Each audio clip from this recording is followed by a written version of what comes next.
I'm having my photograph taken by a very, very important international magazine. My son de Kock says, my vanity is fair.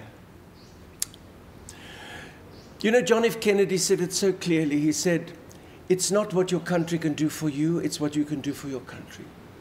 Martin Luther King said, I had a dream. And of course, Donald Trump said, you're fired. Well, of course, I also think, what can you do for South Africa and not expect South Africa to do everything for you? I also had a dream. It was my dream, and it is my dream, to say to quite a few of the people in leadership positions, you're fired. Do you know, ever since I've become a member of the ANC, I've realized that I have to do something different. I mustn't be ambitious here. I must just see what I can do to encourage a healthy future for our country. And of course, service delivery is the oxygen of the breath of freedom. And in a kitchen, if you don't have perfect service delivery, people go somewhere else and spend their money on other people's food. So that's where I realized that I must do something to deliver a service to the people of South Africa.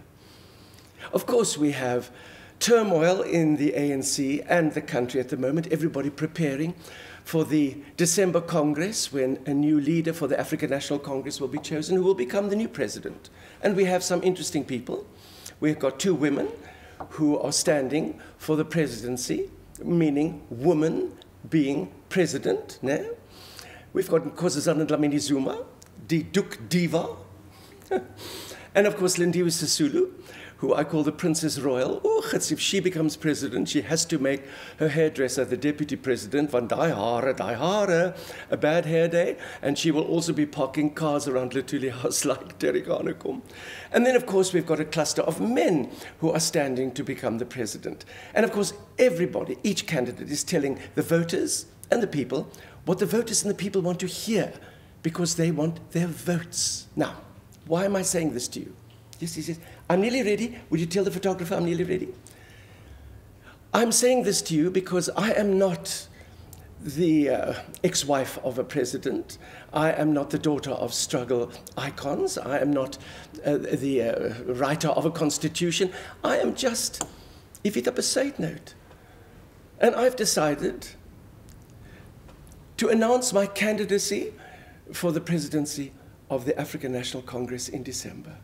The only difference is I don't want to win. I don't want anybody to vote for me. I don't need to be the president, May Scott. I am the citizen of a democracy. I've got all the freedom and dignity I need. I don't need a blue light brigade. But somebody has got to be in the heart of power to keep an eye on that fragile ball of democracy. So I'm not going to tell you things you want to hear for your vote. I'm going to tell you things you don't want to hear. And the first thing I'm going to tell you is this. If we don't get a president who will start from scratch and get our country back on track, we will lose South Africa. So watch this space. Yes, yeah, you can tell Annie Leibovitz that I am ready for my close-up. Evita, Evita, and you know what we mean.